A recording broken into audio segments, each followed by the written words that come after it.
Presiden Iran sifatkan rejim Zionis sedang nazak dan akan hancur.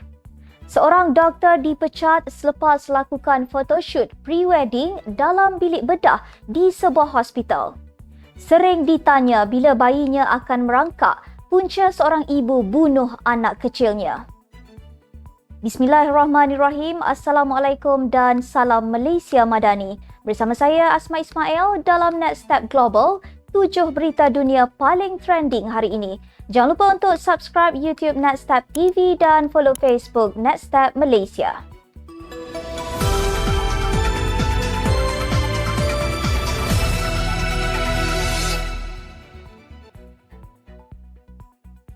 Orang Barat berusaha keras untuk memaksa Republik Islam Iran berhenti mempertahankan Palestin dan cita-cita revolusi dengan perang ketenteraan, sekatan ekonomi dan embargo. Tetapi hari ini, 45 tahun selepas kemenangan revolusi Islam, telah terbukti bahawa Islam Republik betul.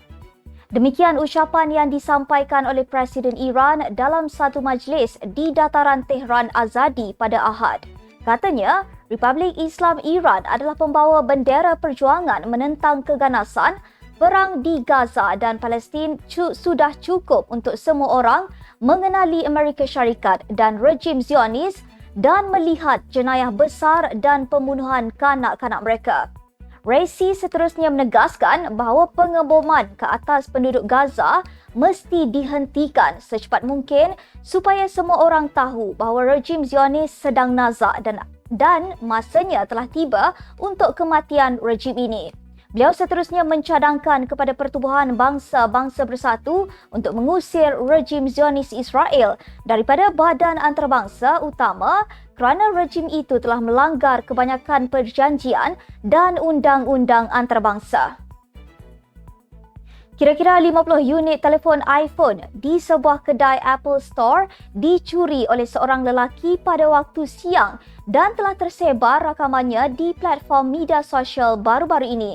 Dalam klip video itu, seorang lelaki bertopeng dan memakai pakaian hitam pergi dari meja ke meja dan menyentap semua jenis iPhone serta meletakkannya dalam poket seluar. Difahamkan dia mengambil puluhan telefon berharga ratusan dolar setiap unit sebelum keluar dari premis yang terletak dalam pusat membeli belah di Emeryville, California. Seorang saksi kejadian memberitahu polis bahawa suspek lelaki telah melarikan diri dengan sebuah kenderaan dan telefon bimbit bernilai kira-kira RM234,580. Bagaimanapun, polis berjaya menangkapnya pada Rabu lalu dan suspek dikenal pasti sebagai Tyler Mims, 22 tahun, yang merupakan penduduk di daerah Berkeley. Tragedi tanah runtuh Filipina di kawasan perkampungan Perlombongan Emas telah meningkat kepada 54 orang semalam.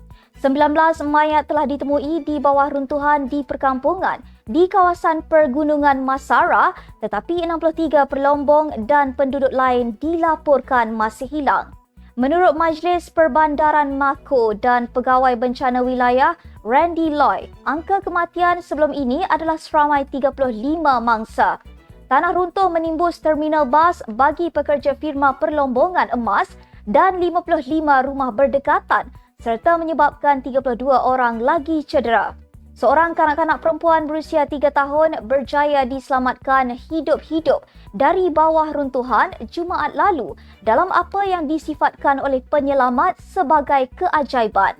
Pihak berkuasa berikrar meneruskan pencarian sehingga semua yang tersenarai ditemui.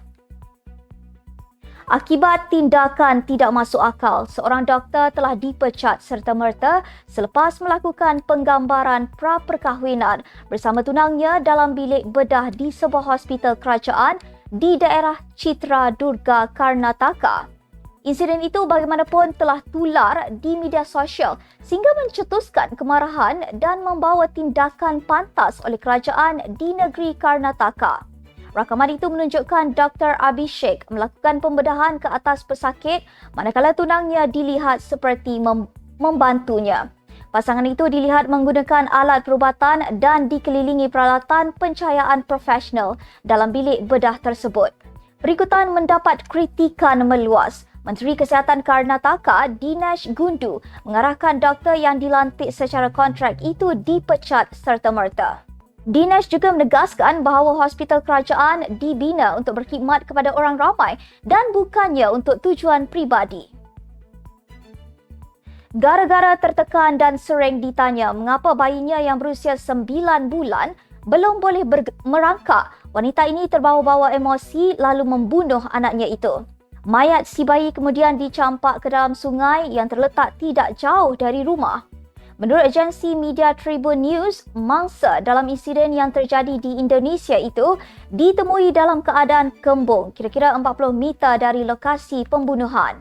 Siasatan awal mendapati suspek mengelar leher dan pergelangan tangan kiri anaknya. Dia dikatakan berbuat demikian selepas bergaduh dengan ibunya kerana disuruh memasak ketika sedang menyusui bayi. Kanak-kanak lelaki meninggal dunia akibat selesema burung di Kemboja Khamis lalu. Menurut Kementerian Kesihatan negara itu, amaran telah diberikan mengenai ancaman berterusan virus itu yang mengorbankan 3 mangsa pada tahun lalu. Dalam kejadian di wilayah Krati, mangsa berumur 9 tahun itu dilaporkan jatuh sakit selepas menikmati hidangan unggas bersama keluarganya termasuk mengalami demam, batuk dan kesukaran bernafas sebelum disahkan meninggal dunia.